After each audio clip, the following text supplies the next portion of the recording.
Free stuff is awesome. Yes, but free stuff to spice up the bedroom is even better. And where can you get this free stuff? If you go to adamandeve.com, you can use the checkout code BYTHEBY. BYTHEBI. That's true. That's right. It's so good to spell. And you can get any one item for 50% off. Almost any one item for 50% off. Yeah, and then you get all the free stuff to come with it. Oh, I like free stuff. Including things like 10 tantalizing free gifts. A sexy item for him, a special gift for her, and a third item that you'll both enjoy. On top of that, you get 6 free spicy movies. And these are video on demand, so you can watch them anywhere, even on your phone. And the best part? Free shipping. Even outside of the U.S., in Australia at least. I gotta be honest, that's like the best part. Look, I love free stuff, but realistically, getting free shipping in Australia is it's a bloody Christmas miracle, and I love it. So speaking of Christmas, it's coming up around the corner, and you can get something sexy for you and something sexy for your partner or partners. Just go to adamandeve.com and use that checkout code, which is BYTHEBI, BYTHEBI. And you get all that free stuff and the one item at 50% off. So I was in the shower, I was cleaning my ass and making all sure all sparkly, spanky clean. I'm not the funny one, I'm the pretty one. Cock shots. I just checked myself out. Candles, music, wine, and then lube up and get on top. The glory hole's like a dick theater. I've imagined your friend. Which means your pants had better come off. Mama needs playtime. We're not sluts.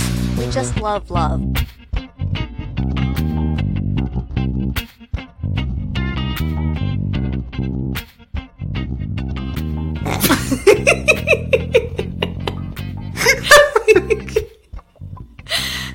Welcome, listeners. Oh my God, is this how this podcast is going to go? Maybe. Oh my God. Yeah, hi guys. Hi folks. This is Angela. Oh my God, I'm Bradford. Bradford's over there. You're listening to By the By. Welcome back. Like, she was doing fish face, and not like a little fish face. Like, she was full goldfish. So, like, let me stop you right there. So, when we do a podcast, the first 10 seconds are of empty, silent air. No, I'm not. I know you know that. I'm telling the people at home. And we do this so that we can then take this silent air, if the air conditioner is on, or if something's going on in the background, that we can then remove it from the podcast so that you can get a more clear, more awesomer podcast. I mean, as awesome as it comes. Yeah. I'm on it, so it's pretty fucking awesome. So I look up, because we don't actually look at each other when we podcast. We do. We're sitting across from each other. But I look up and I see her, and she's doing full fish face, like full fish face. Mm-hmm. That's weird. I did it for a full 10 seconds until you looked up. I was paying attention to the time. I know you were. The time's important. I'm trying to do 10 seconds. Yeah. It's fine. It's fine. It's close enough. It's fine. Whatever. It's fine. It's fine. It's fine. Just some. Okay, so what do we have going on in the not too distant future? Desire. Do you desire? Everybody's tired of hearing about it, I'm sure, unless you're going, but then you're fucking excited. Yes. Because it's right around the corner. If you're tired of hearing of it, stop being jealous. Like, it's not a good look for you. Stop doing it. I personally cannot wait to wake up and have my breakfast cocktail at CC's. I try to be there around 9:30 to see CC. I'm going to disagree with you there. I don't think you saw before 10 a.m. last year. Not true. That is not true. There was at least a couple mornings that I was at CC's at 9 to 9:15. I'll give you one. A couple. There was two. Don't be, Angela. Nobody likes. Don't be like that. No, I don't think it's a bad thing. I just thought it was interesting and a little bit sad this year that there was talk, and I don't know if it's going to happen or not, but there was talk of, I forget how it was worded, but some like breakfast group to get together, have breakfast, and discuss certain topics, like a different topic every day. I think that's brilliant. Not for me. except that they're meeting at 10 a.m. And I don't think we got out of bed before 10, maybe 10:30 every day. Look, I remember vaguely. I have no idea times. I don't know time. I get to vacation and like, fuck you, watch. It's desire time. Well, yeah. Well, I'm going to say with all vacations for Bradford, it's sort of Bradford time. Things just sort of happen. And if I manage to make a scheduled meal, then woohoo, that's a win. Win-win. It's usually because you're on the collar and I'm dragging you. Yeah, most likely. Yeah, that includes cruises. I'm that guy. So look, I really remember waking up at like 9 and saying like, let's go get our breakfast cocktail from Cece, and she makes us a cocktail, and we take it to the buffet. Yeah, I remember that multiple times. Okay. Am I wrong? Am I delusional? I don't really recall it being before 10 a.m. I'm going to say ever, but I'll give you one day because it might have happened before 10. I feel like it happened at least multiple days. Possibly the first day. I love the look that you give me. This is like, oh God, this dumbass. And not the first day. Actually, I will say the first day probably, and also probably the last day. Because the last day we were trying to get to the courtyard to say goodbye to people as they were leaving before we had to leave. Yeah, I cried. Yeah, we all did. Yeah. That's true. Angela cried, which was... I mean, it's happened twice in my life. I mean, you know. Number 3 will be this year. No. God damn it, woman. The first time I saw you cry was watching, do you know what movie it was? King Kong. Yeah, it was. Oh my God. I love this woman.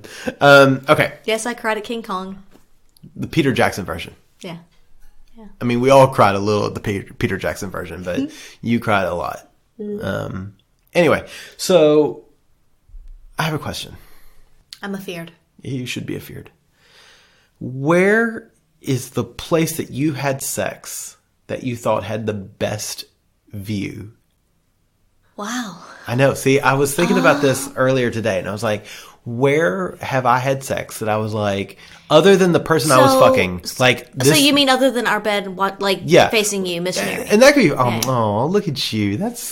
I love you so much. But no, not me. Okay, right. Where was the, like, when you were like, I'm not subject to Plowtown, or I'm not like if I wasn't being pounded, I still appreciate what I'm looking at. On a cruise ship.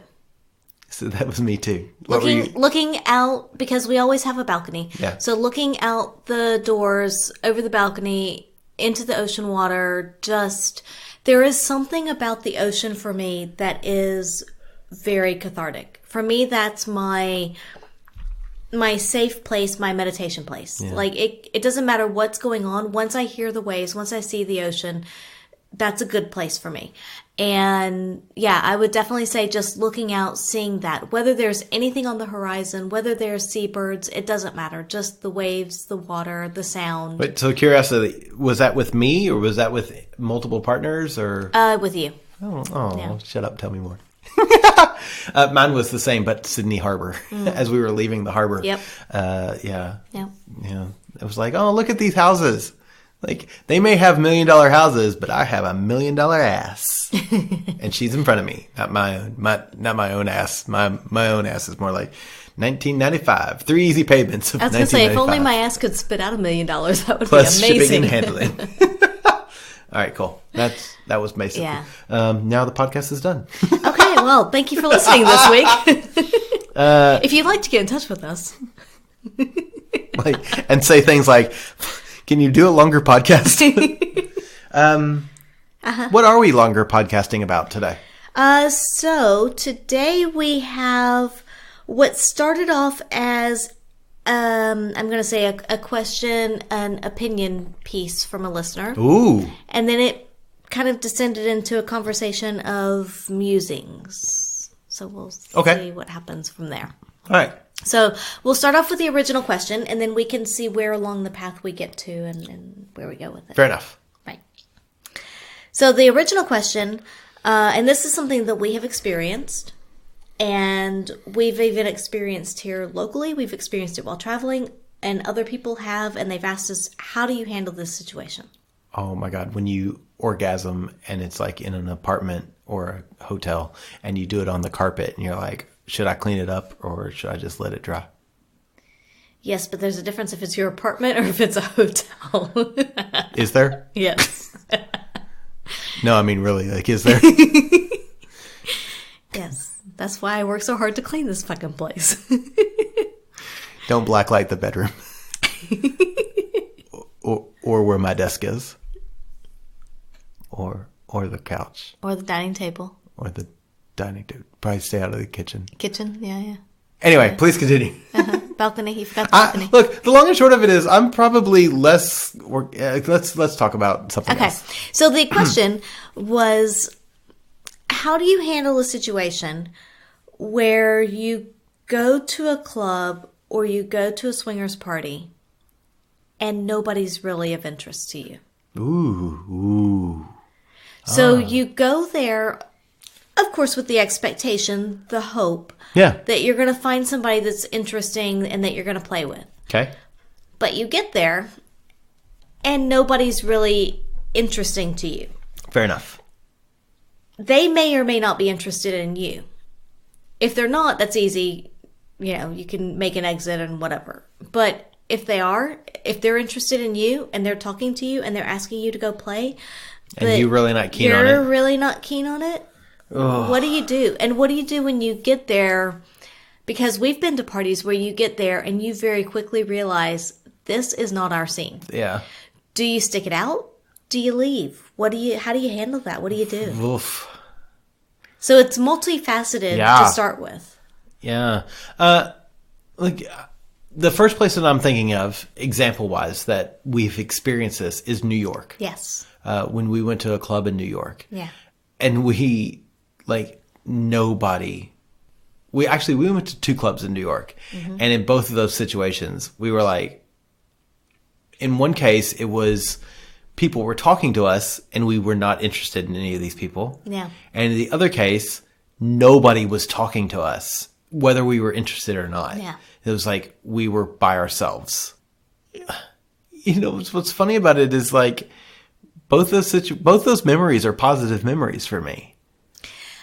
But I will say that, okay, so that's a good and interesting perspective, is that we took both of those scenarios. We made them good. And turned them into a good situation. Yeah. Because we took the stance of, we may not be super keen on this place. We may not be super keen on the people around us. But we're here. We're going to have a good time. Like, my attitude is, if you and I go to a swingers/sex club party, there is at least 2 people there that know how to touch me in a way that I'm enjoying what's happening. Uh-huh. And there's one person there that I really enjoy having sex with. Yourself? Well, yeah. No, like you and I, we always have fun sex. Yes. Like, even if it doesn't matter what it is. If it's in our bedroom, if it's on the dining room table, if it's in a bathroom at a local club, if it's on a balcony of a cruise ship, or if it's in a swingers club, like, we're going to have fun sex. It's going to be enjoyable. Yeah. I'm going to be happy.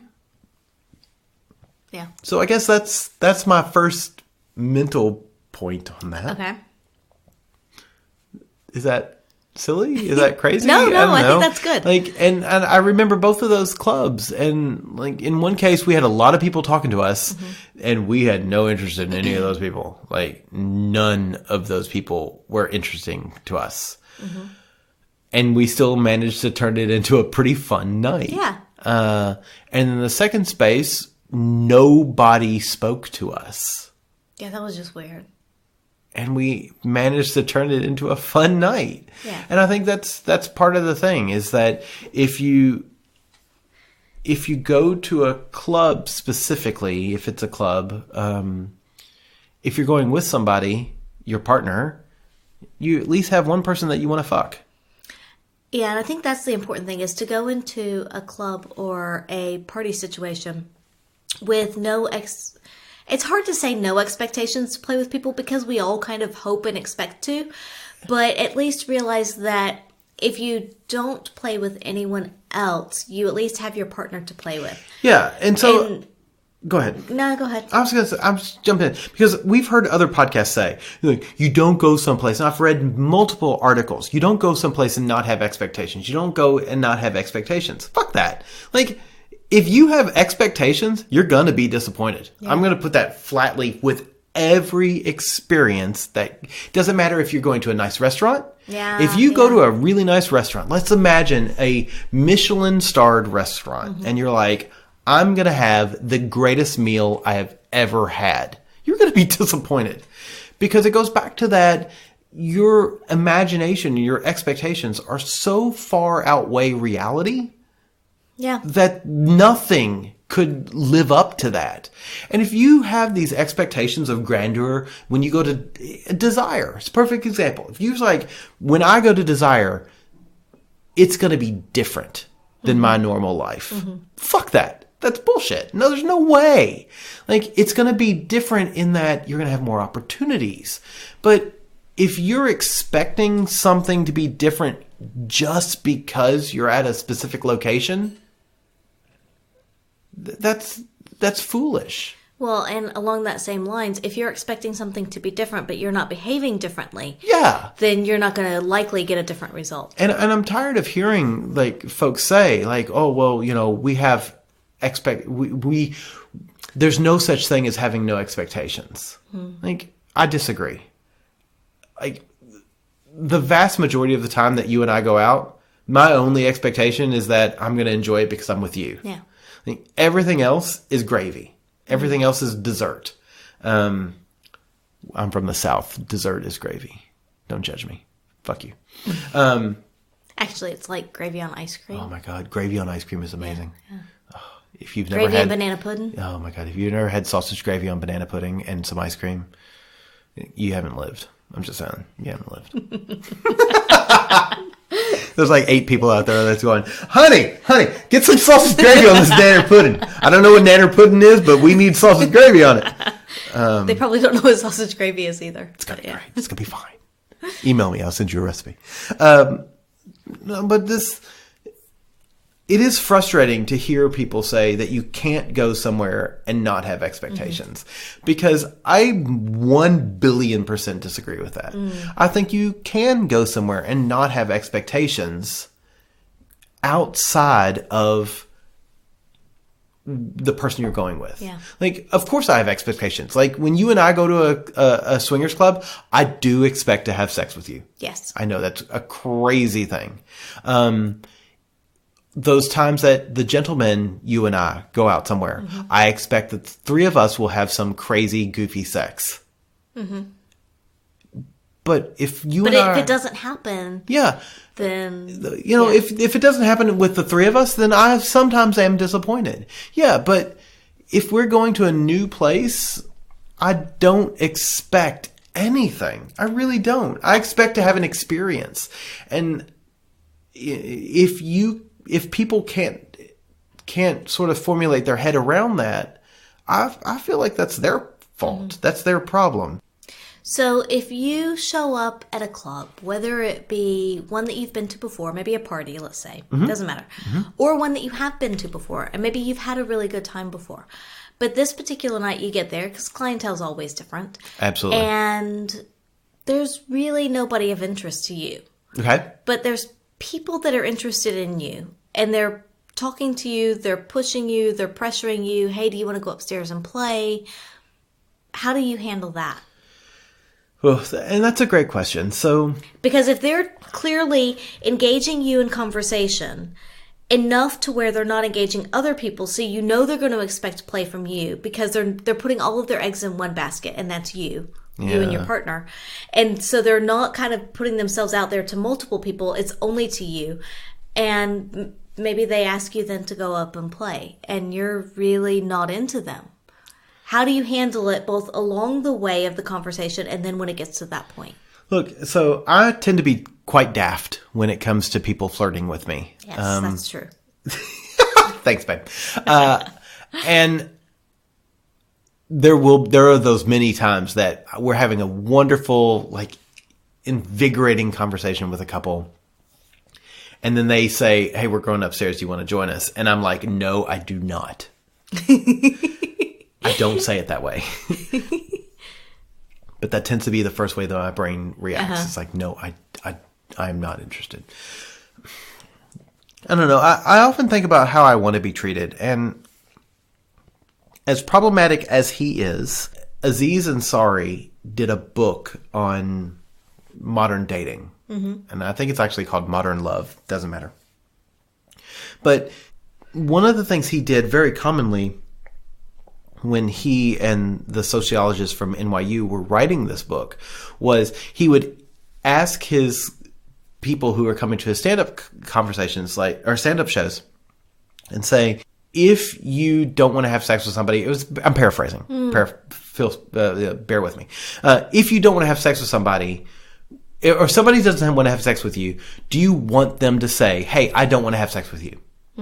Like, raise your hand if that's true. And like 99% of the population says yes. But then if you don't want to have sex with somebody, will you say, I don't want to have sex with you? How many people will raise their hands? It's like 1% of the population. But the long and short of it is, like, most people will say, I want you to look at me and go, I'm not interested. This isn't working out. Because you want that closure. Because you want that. But then in actuality, the number of times that we actually do that for people, like, is very... Because you're afraid of hurting their feelings. Exactly. Yeah. And so, look, I'm better about it now than I was 2 years ago. I'm still not great about it now. But I try to make it very clear that I'm not interested in you. So do you do that? I try to do it. I don't do it directly. I was going to say, I'm taking the tact of asking you the questions, whereas I fully know how we engage as a couple. Yeah, I know. So I can, I was going to say, if you want me to jump in and answer at any point, I will. Answer your own questions. Yeah. But, do you try and do that along the way of the conversation if you all of a sudden realize that they're only talking to us, they're only interested in us, I'm not really interested in this going further, but I can see them being there. So at that moment of realization that hits you, wherever that is in the conversation, it can be early, mid, late, possibly not at all, or is it, at the moment that they ask you to go upstairs, like, if you can see it coming though, how do you react? Do you try and shift the conversation? Do you try to move things along, or do you not? Do you just let it go naturally? So for me, and I think for us, and again, because you've already sort of prefaced that, feel free to jump in and correct me. I think a lot of times, if it's clear that they want to play with us, we will say something to the effect of, we're probably not going to play tonight. And to be honest... Or we may only play with each other. Yeah. And to be honest, that's not a lie. No. Like, a vast majority of the time, that's who we're intended to play with. We're happy to play beside somebody, but playing beside somebody is vastly different than playing with somebody. And I realize that, like, people at home are going, but that's a bad swinger. No, it's not. That's what gets us off. And if not trading partners is what does it for us, then that's what does it for us. And sometimes that's all that does it for us. Yeah. Let me rephrase that. All the time that does it for us. Sometimes we want to add a little more. But if there's a couple that, and I'm taking the scenario in which there's a couple that we're talking to that we're really enjoying the conversation with, that clearly wants to play with us, that we don't want to play with them, and there's no one else at the club we want to play with. That's the example I'm taking. Then we will say, we're likely only going to play with each other tonight. And we'll drop it into conversation sort of casually that we're only going to play with each other. When we might say something like, we've both been traveling, which is almost always true. Or we've both been super busy and haven't had the opportunity to focus on one another. Yeah. We're looking forward to do that tonight. Yeah. Like, we're setting up that expectation that we're probably just going to play with each other. So I have multiple things to say about what you just said. Go. So first of all, I think as far as being a bad swinger because you don't want to swap partners, I think is very mistaken and very misleading. Because many of us enjoy being exhibitionists. We enjoy being voyeurs. So, watching other people performing in front of other people, even just with you and I. It can also, a lot of people are also into more kind of soft swap scenarios where you make out with partners and then, switch back for penetrative or further sex, whatever that looks like. And so I think that's very, I understand where some people would say that, but at the same time, I think it's a very bad stance to take. Because what a swinger looks like, and at any given time we can all look differently, is very individual. But also, I will say that there are times that, and maybe it's because I'm perhaps weirdly become aware of it before you do, or I can see that somebody's really interested in us, but we're not super interested in them. Agreed. But yet they're going to want to do something with us, and so I may either try to, if we can drop it into conversation that we're only going to play with each other or do something like that, whatever, that's great, that's fine. But if we can't get that in there, depending on where things are going, or if you're not really getting the hint, and so you're like just full girly, like gur engaged in conversation. Did you say girly gur? Because that does sound like me. I will admit I am very girly gur most of the time. But if you're like really gur into the conversation and I can't get you to be like, hey, we need to kind of back off here a little bit, then I admittedly will sometimes try to pull other people in that I think they may get along with. Yes. And just be like, hey, have you met these people? Have you met Ted? Yeah. Or, try to pull other people in, or try to pull ourselves out of conversation. Yeah. Hey, do you need another drink? Do you whatever? And try to pull away and be like, let's go. I need to kind of have a moment with you to say, hey, do you realize where this is going? Is that where you want it to go? And if it's not, then we need to try to back off now. Admittedly, not for us, because I'm not worried about us. We're going to have fun no matter what. Yeah.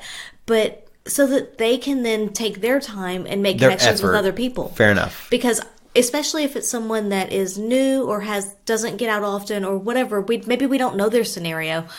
I don't want to feel like someone is spending their time on us if we have no intention of playing with them, when they can spend their time cultivating a relationship with someone else that they will then play with. No, and I completely agree with that. And it's one of those things that I very much value, that when you're like,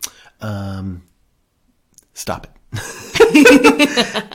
Because like I said, it's one of those things that I definitely get wrapped up in conversations, and I know that my conversations, and I don't mean them to be, but I know that my conversations can sometimes be very, I'm not going to say misleading, but like I tend to be very interested in what people say. And you're a charismatic person. I care. I want to know what you're talking about. I want to know why you love Battlestar Galactica. I care. I don't know why. And I'm happy to have these passionate conversations. Mm-hmm. And I totally understand that sometimes those passionate conversations lead people to think that I'm interested in them sexually. Yeah. But I also try, like, if I'm not interested in them, like you said, you bring in other people, like, because rarely is it a situation where there's just 3 or 4 of us talking.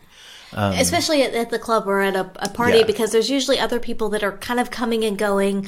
There might be new people who have entered the room and be like, hey, come and talk to us, come join us, which is both good for them, and it can be good kind of all around for everybody to bring people into the folds and open that circle up and widen it up. Yeah.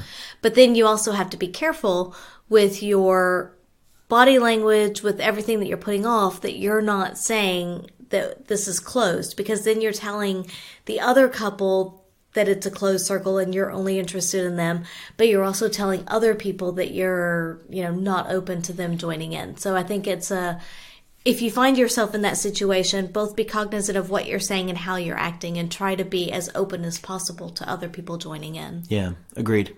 Yeah. Ooh, there's a lot. Body language is a big thing to.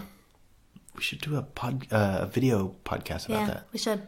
Yeah, it's also a thing, though, too, that I will say is different when we're at home versus traveling, because if we're at home and we go out, like to our secret spot or to a party, then, you know, our expectations, I would say our expectations are always that we're going to play with each other. Like, that's always a given. Yeah. But at the same time, if we're traveling, it can be, we want to go to this club that we've never been to before, see what it's like in a different country, different state, different environment, whatever it is than where we normally are. So you have a bit of a hope and expectation of what the club may be like, but then also the people within it.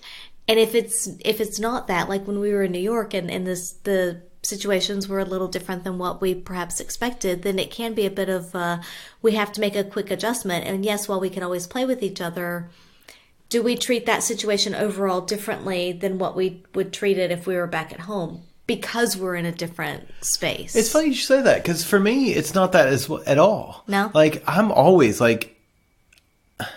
You don't have different expectations away versus home? No. This is going to sound like I'm sucking up to you, and I'm not. But I'm always thrilled to play with you. Like, it's like, it doesn't matter where we are or... But if you're traveling, aren't you be like, you know, there's some foreigner, something, I don't know, something? No, it's still you. Like, if anybody I can fuck other than you is like, oh, this is great. But if I can just fuck you, then I'm like, I am a happy boy. Lucky me. Yeah, lucky me. Absolutely. And it's funny because, like, I think people might listen to that and say, well, why are you in this swinging community? And I don't understand that question, to be honest, because, like, you are the epitome of everything that I ever want to have sex with, flatly. But that's sort of like saying if your favorite dessert is tiramisu, does that mean you never want to have flan? You never want to have chocolate cake? You never want to have, you know, some Nana other... pudding.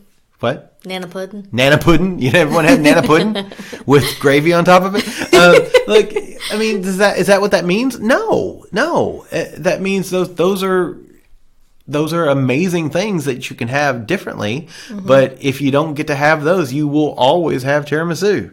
And, like, that's the way I look at it, is that... and sometimes the tiramisu looks one way, and sometimes it looks a different way. And sometimes it's upside down. You just never know. Oh my God, I could pound some tiramisu right now. I don't know about you, but I just want to stick my dick in some Zabollion. Look, my God, that sounds great. I really do want to have sex with tiramisu right now. Oh my God. I'm sorry. Like, all I can think about is tiramisu sex. Oh, see, now I'm moving on to, like, affogato. And, oh my God. Like, yeah. Yeah. Cover my dick in ice cream and pour some espresso over it and a shot of Bailey's. Woof. I'd go down on myself if I could. I need to remove a couple of ribs. Anyway, but no, realistically, jokes aside, it's like I'm always happy if it's just you and I. Everyone else beyond you and I is amazing, and I'm grateful and I'm thankful and it's fun and I enjoy it. But if it's just you and I, that's still a solid 10. So are there times that you're not, you walk into a situation, somebody wants to play with you, you're not really into them, but you're also kind of like, all right, I can do this. And then you do go play with them? So I mean, I know that sounds terrible. It sounds terrible. But I'm pretty sure we've all done it. So are you referring to that as taking one for the team, or I would in a situation where we both are sort of in that? I would say it's if you're going to put it in that language, I would say it's taking one for the collective team. Like both of us are like, yeah, both of us are like, you know, we feel like we've, you know, maybe we like them on an emotional, we've put effort into this. Yeah. We like them on some level. We've put some effort, some whatever into this, and while we're perfectly happy to only play with each other, we're also not completely opposed to playing with other people.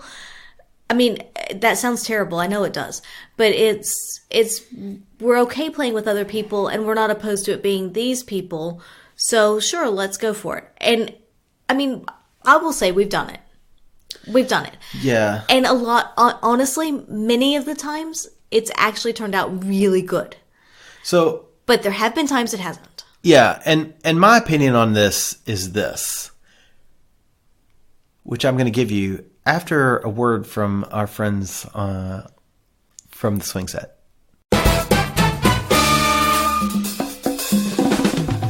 Join us on The Wet Coast, a podcast about sexuality and ethical non-monogamy of every variety. We talk polyamory and swinging, monogamish and open relationships, from dirty, dirty sex to heartbreak and everything in between. We share our personal experiences and philosophy, observations and theories, what works for us, and where we fucked it right up.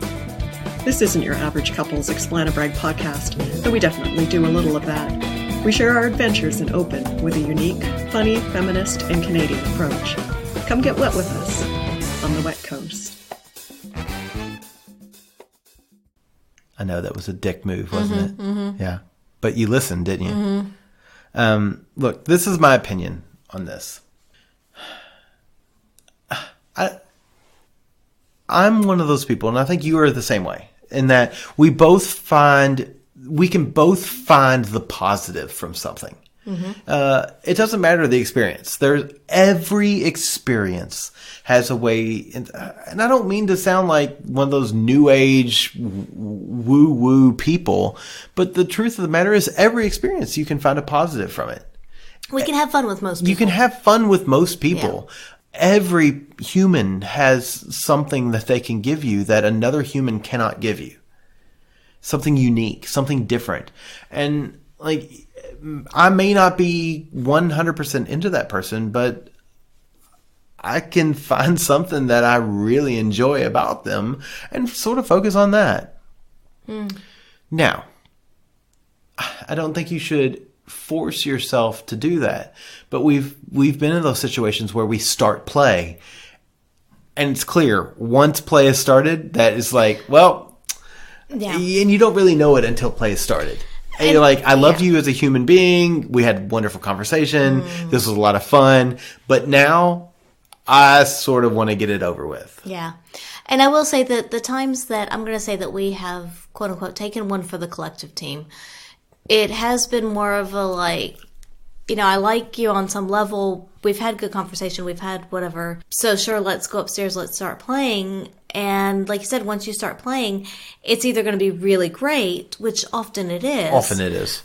But there are those times where you're like, no, it's really not that good. And I'm not having a good time. I'm not enjoying myself.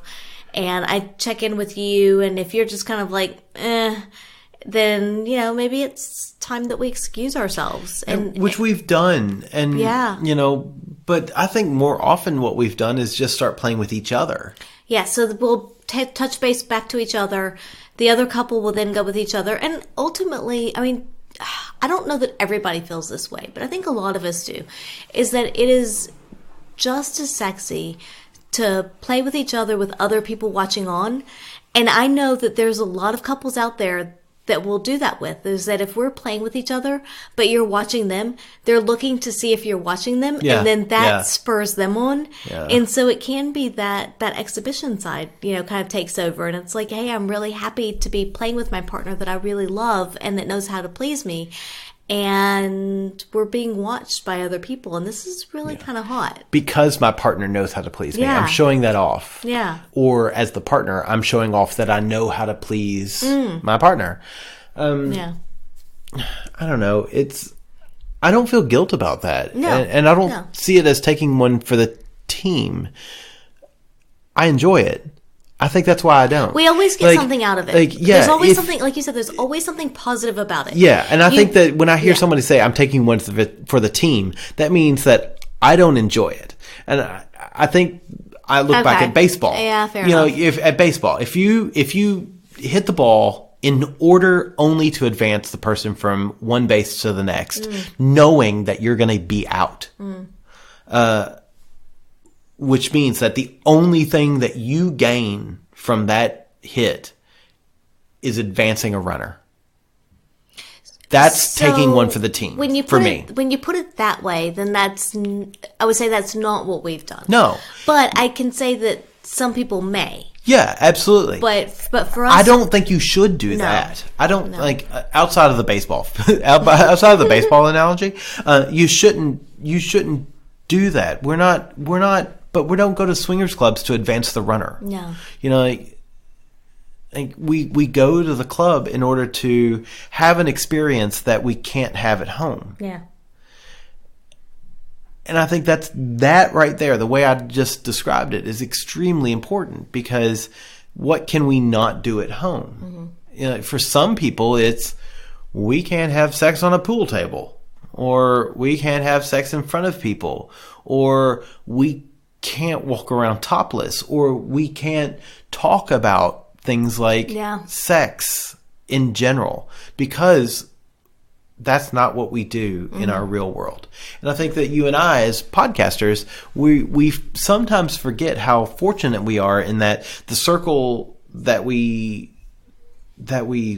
constantly swirl in, everybody knows. Everybody knows our life. Everybody knows that we're swingers. Everybody knows we're bisexual. Everybody knows that we're very sex positive. And I think a lot of people who either go to church or go to work or go to PTA meetings, they don't have that luxury. So I think that it's important to have these spaces where we can be something different than what we are in the real world. We are very lucky in that we do have, I would say, most of our spaces we're able to be open and out until we are. But a lot of people don't necessarily have those spaces, like you said, that where they can be sex positive, they can talk about it. It doesn't matter what it is, just to have that freedom to be able to talk openly without having to censor yourself. Yeah. And then if you want to act upon anything, that's great. But if you don't, then that's also okay. You know, and I'm going to say that probably changes the way that we view everything that we've talked about. Yeah. Because we know that if it doesn't work out this weekend, we can always do it next weekend. And if it doesn't work out next weekend, we've always got the next weekend that we could do. And not everybody has that luxury. So how do you deal with that? So if you go into a situation like that, where you have a one weekend every 6 months, let's say, that you're allowed to come into a venue like this. I'm going to say, from my personal perspective, don't know what other people's would be like, but my perspective would be, I think my expectations would be very different, in that I'm looking for people to play with. And I would say, I don't know how to say this nicely, but my standards would be very different. Yeah, your standards would probably be lower. Yeah, so because on a normal day-to-day basis, I may think that this is what I prefer in a partner, XYZ, but that's if I get to come every week. But if I can only do this, like you said, every 6 months, you might be close enough. Then I might be at I don't know, PQR, whatever, Yeah, wherever the alphabet is there. I don't know. You would fall into that close enough. Yeah. And I don't think there's anything wrong with that. I don't think that's bad. Really? No. That's cool. Fine. I don't think that's bad, because ultimately what happens is you've got one couple, let's go with couples, one couple coming in with certain expectations and another couple coming in with certain expectations.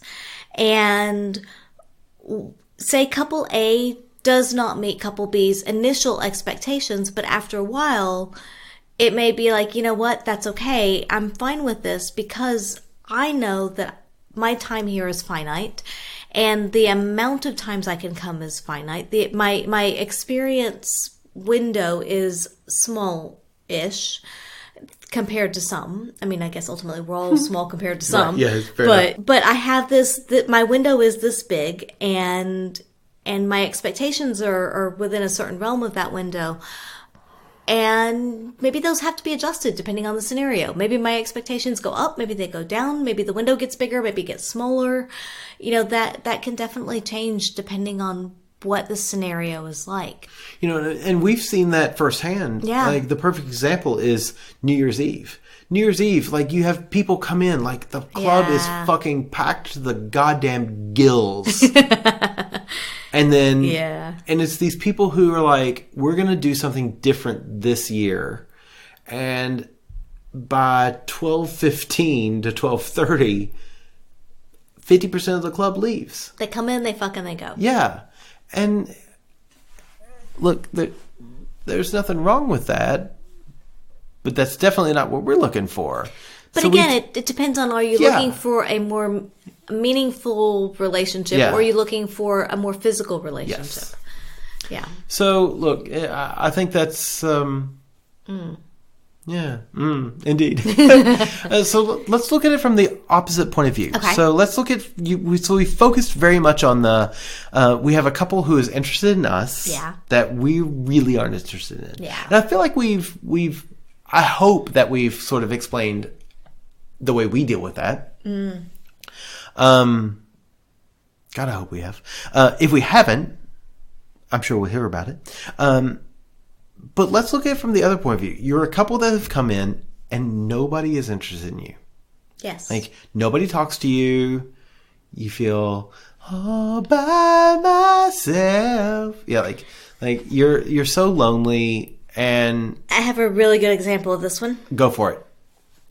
So, and I realize most people out there aren't, but anyone who's familiar with our secret spot, Yes. and the current layout of the club, as you walk from the bar area into the first lounge room area. Yes. So there's 2 lounge rooms that are connected. Yes. As you walk into the first one, there are directly in front of you stairs. There's an L-shaped bench to your right that goes Like a around big the perimeter. banquette. Yep, around the perimeter of the room, and Yeah. a little table within that. But then next to the stairs, there's this little short wall, and there's like a double ottoman there. Yes. Enough for 2.5 people to Yeah, sit. it's enough for 2.5 people. But that ottoman is separated by the walkway then that people are going to get, kind of going, you're dodging the stairs, but then going to the other room. And then there's this other big L-shaped banquette. So that ottoman is often very separated from the rest of it at the beginning of the night. Yeah. And so I affectionately call it the bench of isolation. Because what happens Yeah. is if a couple comes in and they're new, and there's people sitting on the banquette, especially early, so not anybody's in the second room, they're all in that first room, and you're talking and you're conversing, but this couple comes in and they're very introverted. And they're not really sure how to break in or how to start conversation. They'll sit on that little bench because it's physically removed from the rest of it.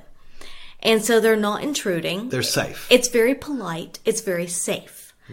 The problem is that because there's a walkway in between, they very quickly become very physically isolated from the rest of the group. Yeah. There's no way to include them. Yes, there's no way to have a conversation basically across the room with them. Yeah. So the best thing for people coming into a scenario like that, if there is a physical barrier like that, especially an ottoman, I mean, come on, it can be moved. And that's often what happens, is that ottoman gets dragged over closer to the other 2. Well, it's really funny though. So, side note, like, I'm one of those people that wouldn't move that ottoman because I'm like, well, it's supposed to be there and the club put it there, so I'm not going to break the rules and move the ottoman. But yeah, you should break the rules, move the ottoman. Yeah, and that very often happens.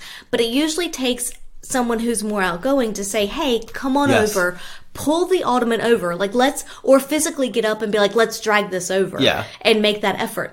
Because it happens so often that a couple will get over there and they'll just kind of stay and you'll see them. So unless someone comes and says, hey, come talk to these people, and really kind of pulls them in, they can get stuck there. Yeah. And so, yes, I would say that if you're ever in a scenario like that where you are physically removed, but you can very easily move a piece of furniture and fix that, just do it. Just do it. Because that's what happens during the night, is that little double ottoman often gets moved over to be then kind of in line with the banquette. But, you know, it doesn't start there, because if it starts there, it blocks the walkway a bit. Yeah. Not significantly, but a bit. Yeah. But enough that you don't want to start the night that way. Agreed. So I would say along those lines, if you end up on the bench of isolation or some or a bench of isolation, some other, you know, scenario like that. So if you're isolated from the rest of the group and you're an introvert, how do you break into the group? How do you start conversation? What do you do with that?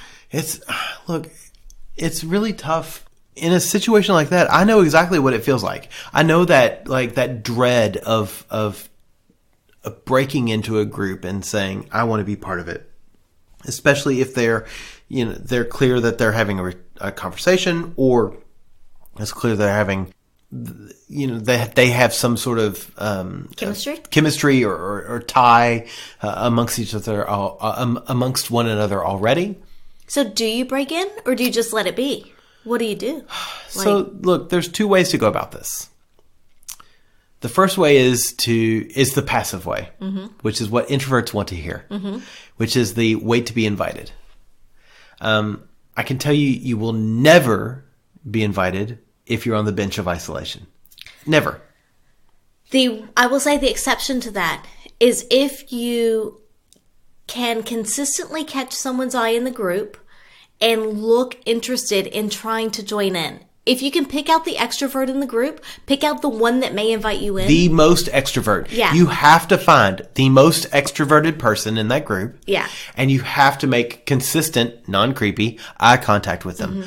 And I can tell you right now, the introverts that are listening to this, the introverts that are listening are freaking out just from that. Like, they're like, I don't want to do that. Eye contact? No, negative. No, I'm not interested. Otherwise, you're not going to be, though. You aren't going to be included if you don't do that. Man, it sucks, because as a mostly introvert, and again, I know people are listening going, Bradford, you're not an introvert. As the person who doesn't feel comfortable breaking into a group, it's hard. So my advice is, and this is going to sound crazy, look at people's feet. Yeah. People's feet they tell you where they want to go. They tell you where they want to be. So if it's a closed group, everyone's feet in that group will be pointed at somebody else. Inward. Yeah. It's going to be pointed at somebody else's body. If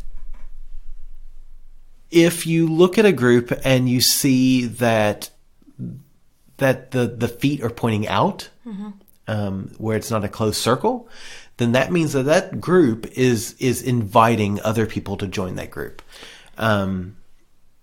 Yeah. I was also going to go a little bit further. So the feet are a good way to look at it. Definitely, that's a very obvious cue. Primal. That's a very primal. It's a very primal. It's very obvious, and it's something that you don't have to really work to get, right? You can look at people's feet and see where they're pointed. So are they pointed inward? Are they pointed outward? Even if one person's is pointed outward, that could be your in. That's enough. That's enough. And I would say the same with eye contact, and not necessarily eye contact, but look at where the people are looking. If everybody is super focused inward, yes, you're not really going to break in. But very often there will be at least one, probably more, people within the group that are kind of scanning around. Yeah. They're looking at their options. They're looking to see what else is out there. Who's coming in the room? Who's walking by? What else is happening? And if you see that person scanning and you can catch them and give a quick little smile, a quick little wave, something, then that may kind of be your in as well. Yeah. Is to look to see where are they focusing. And if think about this as well from yourself. The number of times we've gone through and seen the bench of isolation with two people on it, and they are like, their knees are almost pointed together. They're talking to one another. They're clearly isolating themselves from the group. Yes. You don't want to do that. If your goal is to join other groups, you need to make sure your body language is saying, I want to join other groups. Which can be tough because, so first of all, they could be doing that because they just need a moment themselves. Absolutely. Fine. But they can also be doing that. And this is where it's tough, is that you want to show that you're open to other people. So you want to make sure that your body language is open. But also you want to show people that my partner is interesting and, hey, you should check them out. Yeah. So you need to show interest in your partner while also keeping an open stance. Yeah. So I know that sounds tricky. It's funny because I can hear people go, oh my God, I feel like I should write this down. Body language is an amazing thing. But you can still show interest in your partner while keeping your body language open. Absolutely. Yeah. And I think that, like, the bench of isolation, oh God, what a wonderful, horrible name, is a great point of that. Is like you can show interest in your partner while still being open to other people. And let's imagine a situation where you're on the bench of isolation for 5 minutes, 10 minutes, and nobody has talked to you and nobody's invited you to join them. You can still stand up and move around. Yes. You're not stuck there. You can move to a different space. Stand up, go to a different space, especially in OSS. Like, go to the front social room, go to the area down below the bar. I was going to say, go to the bar, go to the restroom. Yeah. Leaving to get a quote-unquote drink, even if it's just water, even if it's nothing. You're just pretending to get a drink. Or you're going to the restroom or whatever, and then you come back, and oh, look, we're back. And now we're going to walk by these people closer and see if we can talk to them or start a conversation or say hello. Yeah. And maybe you're lucky and somebody has taken the bench of isolation away from you, and then you were like, oh, well, I want to sit down with this group. Yeah. Unless the space is packed to the gills, there is nothing wrong with saying, may I sit here? That's all you have to say. And I'm going to say, even the most staunch introvert can say, may I join you? May I sit here? May I sit here is a lot less confronting to an introvert. Fair enough. Okay. Than may I join you? Because if I say join you, it means I'm obligated to have a conversation. Fair enough. But may I sit here? Nobody's going to say no to that. Nobody. And we've seen people move heaven and hell to move over and make room for people. Absolutely. There. And let's imagine a situation where there's only one seat. Your partner can sit on your lap. Yeah. You love your partner. You at least like your partner. I do love it when you sit on my lap. I enjoy sitting on your lap. I do. Although we discovered the other night that Lawrence's ass is very cushiony and lovely to sit on your lap. Oh, he does have a lovely ass. I love that boy. And it's very comfortable to have somebody sitting, like for him sitting on my lap, it was very comfortable. Jess is, however, is bony as hell because she's fucking dancers. Anyway, as I recross my legs.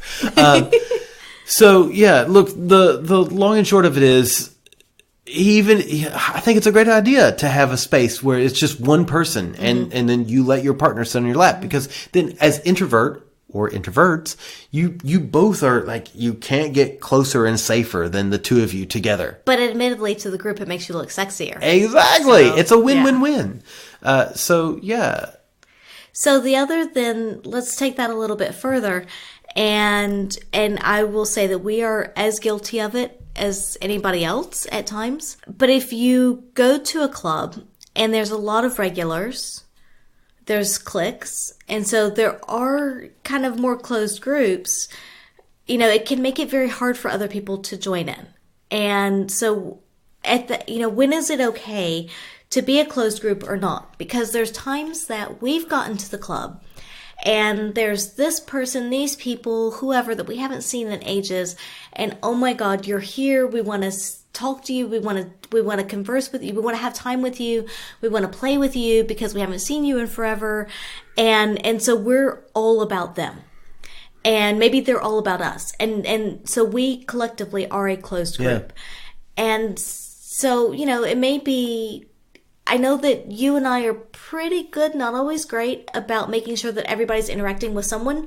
So if you see someone on the outskirts, say, hey, have you talked to these people or have you met whatever? Have you met Ted? But we may not invite them into our group. So when is it okay to be a closed group and not? And what happens if you walk into a situation where it is full of cliques and closed groups? Man, God, that's such a hard question to ask. It is hard, because, I know. My response to that is it's always okay to be a closed group, and it's never okay to be a closed group. Yeah.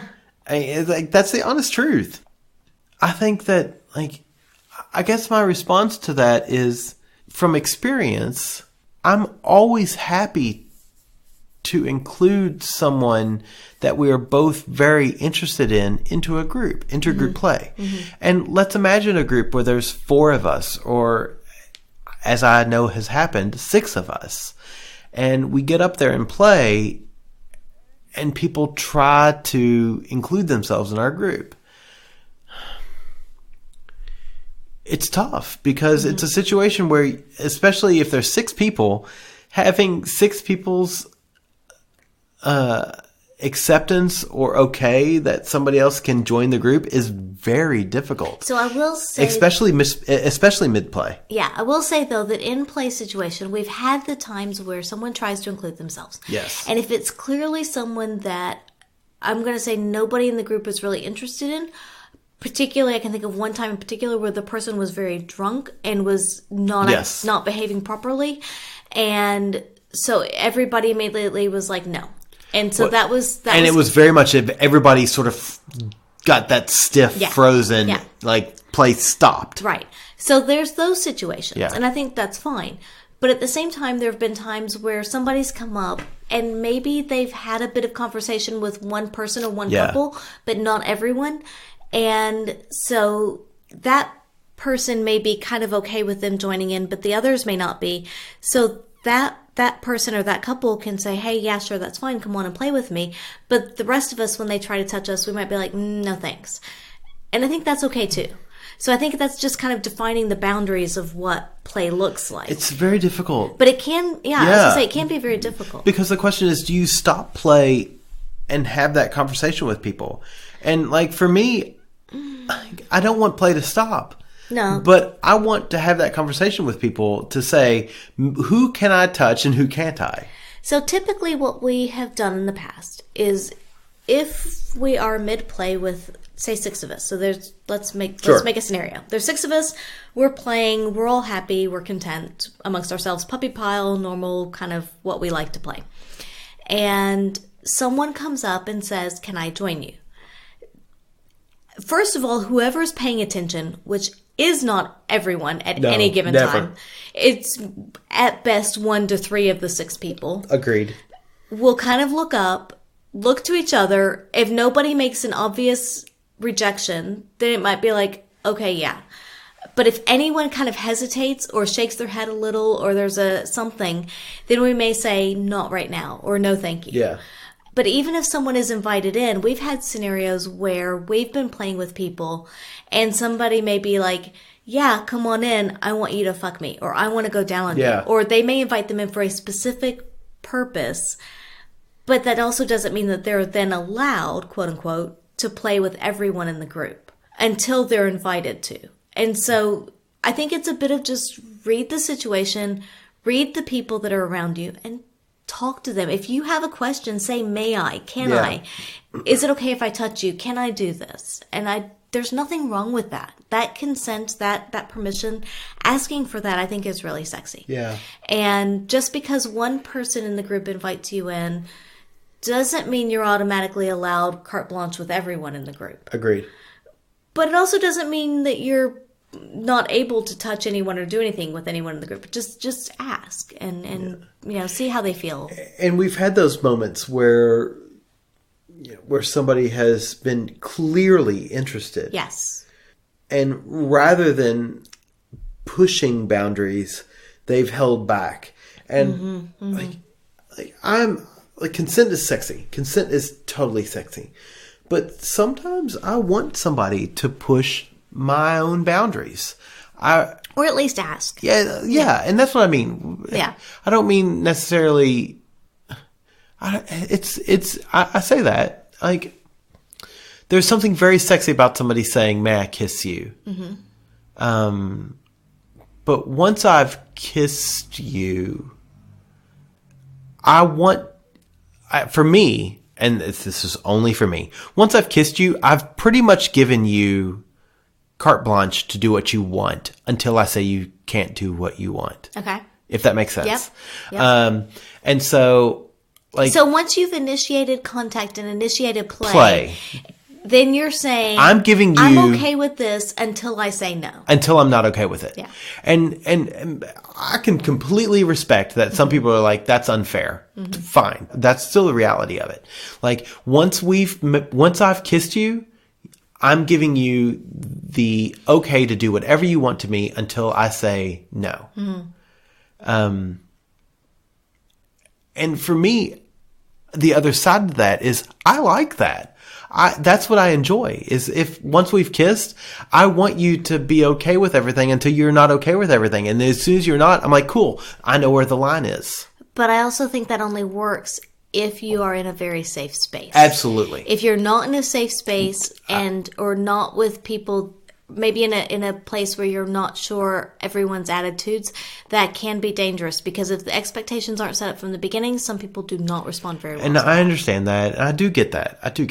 And it's which is the unfortunate, frustrating side to that, is that not everybody is like that. And maybe that's a conversation I need to have separately with everybody. But then again, it's like, well, or maybe even just say, I'm okay with, until I say no, it's okay. Like, I don't know how to word that, because that doesn't sound good. But it's the same side of that. What I'm saying is, like, if you're a single and there's 6 of us and one of us has said that, that's frustrating. Yeah. That's confusing. Fair enough. Yeah. It's interesting, because I feel like I'm in that boat of very much safe sex, safe sex play, non-pressured play, et cetera, et cetera, et cetera. But I also know what I enjoy and what I like. And sometimes I like people trying to push my boundaries, as long as when I say no, that's my boundary. So it's sometimes difficult in a group setting to define that. So I guess what I'm saying ultimately is, when you play with me, I am yes, yes, yes until I say no. Admittedly, though, I would say we're all that way, because even if we all set out boundaries and we say, this is what I'm okay with, this is not what I'm okay with, that can very easily change depending on the situation, depending on who's there, the moment, how we feel. Yeah. It can be a physical thing. It can be something may happen in the room around you that then changes how you feel just kind of mentally. And you may be like, I was okay with this, but now I'm not. And it's completely okay to say, I'm now not okay with this. Agreed. I think now that the more I think about this, the more I feel like I need a t-shirt that says, I'm all yes until I say no. Yeah. Because like anything, consent can be revoked at any point. Yeah. And I think it's something really fun about that, about having that freedom of saying that encouragement until you... It's a bit dangerous for you. It is. And you like that. I do. I do like that. As long as I know...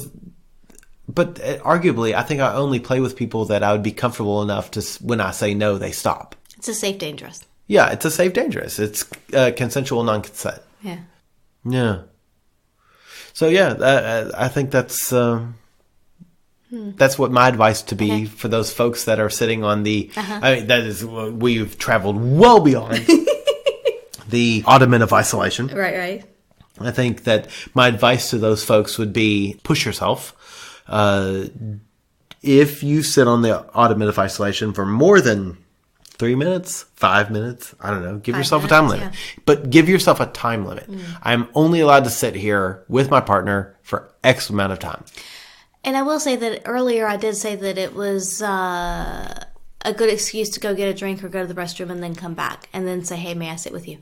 We've also seen people, and I think it's completely fine, to get up from the bench, walk over and say, hey, may I join you? Yes.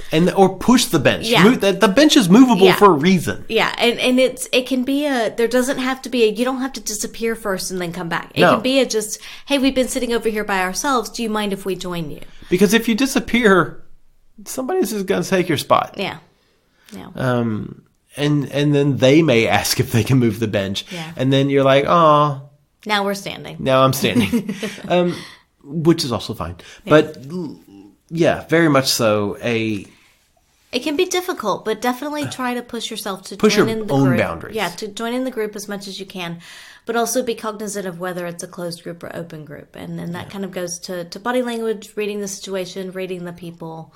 But there are times that you just need to do it. Yeah, and I'm going to say 9 times out of 10, at least at OSS with the ottoman of isolation. 9 times out of 10, that group is an open group. Yeah. They because they physically can't be a closed group. Yeah. Which is a benefit of the way the layout of the club is. That the people who are sitting at that space, it's very hard for them to be a closed group. They're an open group by default, which is good for you. if you're an introvert, you can walk up and say, "May I sit here?" And even if there's space, there's space. People make space. Yeah. Yeah. The number of times I've sat on that like coffee table, whatever in between. The number of times I've sat on that, making my own space. And I am an introvert. Or someone's partner may then sit on their lap to scoot over so you can sit down and have your partner sit on your lap. And That's the way to go. Yeah. And sometimes that awkwardness of trying to make space can make it kind of funny and give a laugh. Yeah. And break the ice a bit. Any other thoughts, comments, or advice for folks who are struggling? I mean, my only advice is to just try to push yourself and break out and yeah, but I know that's not always easy for people. So the thing is, it's very hard for a single person to break out and push themselves.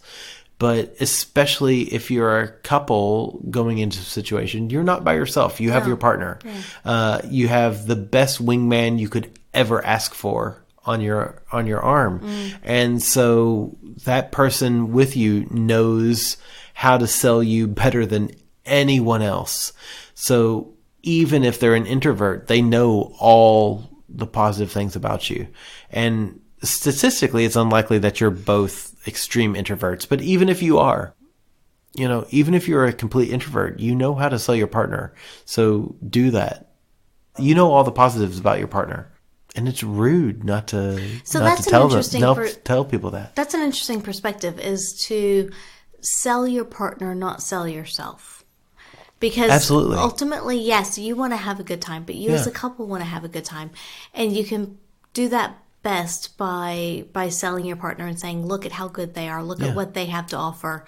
And that makes us as a couple attractive, especially if they're doing the same thing. But by not focusing on yourself, I think that makes you as a couple more attractive. I agree. Because introverts often, even the most introverted people can think of positive things to say about somebody or their partner, especially. So sell your partner. Yeah. You don't have to talk and about yourself. It takes the pressure off of yourself. Yeah. Don't talk about yourself. Talk about them. They're amazing. Why? You're their partner for a reason, right? So tell everybody why they're so amazing. Like Angela and her oral and other skills. The same could be said for you, babe. Shut up. Tell me more. Thank you very much for listening to us ramble on about the bench of isolation. If you want to talk about your own experiences with the bench of isolation or with selling your partner, not in that way, but if in that way, fuck yeah, tell us about that too. Message us on Twitter, on Facebook, or Instagram at By the By Podcast. You can email us, theatomsoflove@gmail.com. If you want to support us, we definitely appreciate your support and continued support. Go to patreon.com/bythebypodcast and support us there. You can also support us with Geeky Sex Toys and buying some of their geeky sex toys. But when you check out, use the keyword by the by and you will get 5% off. Ooh. And they do ship all over the world. So yeah, we definitely appreciate that. Yeah. Any other thoughts, comments, remarks? Nope. All good. Cool. Yeah. Thank you so much. And we'll talk to you next time. Bye. Oh, hello. I didn't see you there. I'm Dylan Thomas, co-host of Life on the Swing Set, the podcast. We share our experiences in swinging, polyamory, and beyond. You're listening to a Swing Set Network podcast at swingset.fm.